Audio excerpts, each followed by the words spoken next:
Olá, boa noite. Boa noite. Essa semana o Ministério da Educação anulou 3 questões do segundo dia do Enem e acionou a Polícia Federal. Tudo por causa de uma live na internet feita dias antes do exame, que exibiu perguntas muito parecidas com as que caíram na prova. Hoje de manhã, a Polícia Federal apreendeu o celular e o computador de Ediclei Teixeira, que é alvo da investigação. A repórter Renata Ceribelli foi a Sobral, no Ceará, onde mora o estudante, para uma entrevista exclusiva.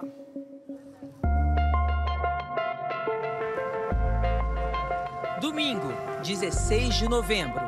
Quase 5 milhões de estudantes de todo o país realizaram o Exame Nacional do Ensino Médio, o Enem, na esperança de conseguir entrar em uma universidade.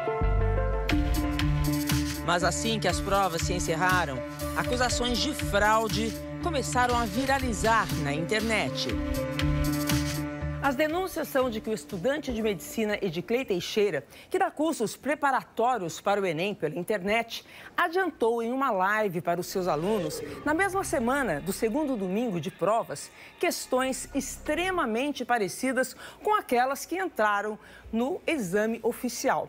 Eu vou conversar agora com a repórter do G1, Luísa Tenente, que investigou e publicou a primeira reportagem sobre o assunto. Qual foi o primeiro passo da sua investigação? Eu recebi uma mensagem de um aluno me alertando de que talvez uma live teria exibido algumas questões muito parecidas com as que de fato estavam na prova.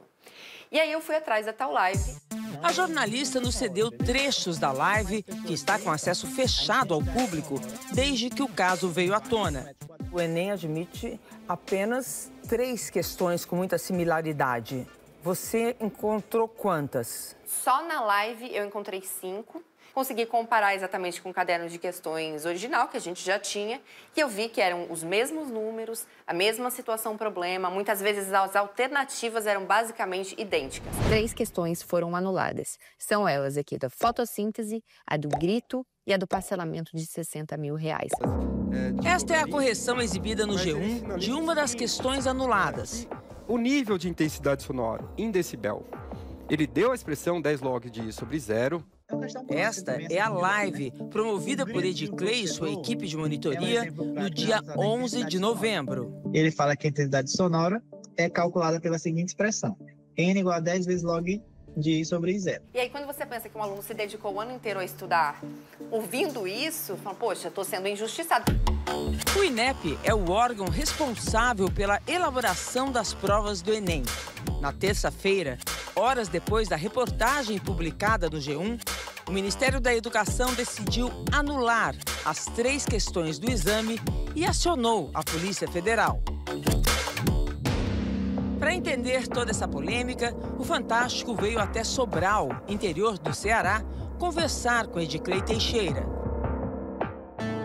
Ele mora nesta casa, na periferia da cidade, com a mãe e a irmã.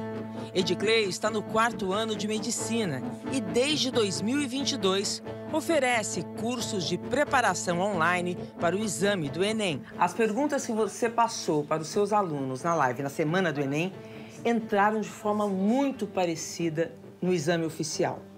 Você sabia que essas questões iam entrar? Não sabia. Foi uma coincidência? Eu acho que essas similaridades pontuais foram coincidências. Ele acertou exatamente os mesmos números, as mesmas palavras, basicamente, das questões. Então, é muito difícil acreditar que tenha sido sorte. Eu diria que é impossível. Ediclei confessa que as perguntas que ele passou para os seus alunos na live e que foram canceladas pelo Enem estavam em um concurso do qual ele havia participado ano passado, o Prêmio CAPES Talento Universitário, promovido pelo Ministério da Educação. Foi quando ele percebeu questões com um padrão muito parecido com as que costumavam entrar nas provas do Enem. Eu desconfiei que pudesse ser algum tipo de pré-teste. Pré-testes são provas que o INEP cria para testar as perguntas que provavelmente entrarão no Enem. Eles são aplicados em estudantes do 3º ano do ensino médio com o objetivo de avaliar o conhecimento dos alunos. O que o pré-teste faz é dizer qual é a dificuldade de cada questão. Quantas questões são testadas nesses pré-testes? Nós provavelmente nos últimos 3 anos pré-testamos umas 4.000 a 5.000 questões. O INEP confirma. O Prêmio CAPES Talento Universitário, que teve Ediclei entre seus participantes, serve como uma espécie de laboratório para validar perguntas que podem ou não cair no Enem. Mas a dúvida que fica é: os estudantes, ao participarem desses chamados pré-testes, sabem que estão diante de um material sigiloso?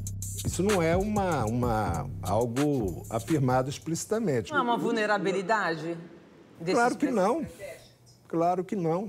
É uma série de recursos de segurança que são utilizados para impedir que quem fez esse pré-teste leve para casa um exemplar da prova ou tenha condições de documentar a prova. Se eles não avisassem, olha, é um pré-teste, você vai ter que assinar um termo de sigilo, você não pode divulgar para ninguém, a gente com certeza ficaria mais seguro o processo. Durante as apurações para o G1, a repórter Luísa Tenente descobriu também que Ediclei pagava candidatos para memorizar perguntas da prova da CAPES. Eu tive acesso às mensagens de grupos com várias pessoas que eram matriculadas nesse curso, nessa mentoria do Ediclei.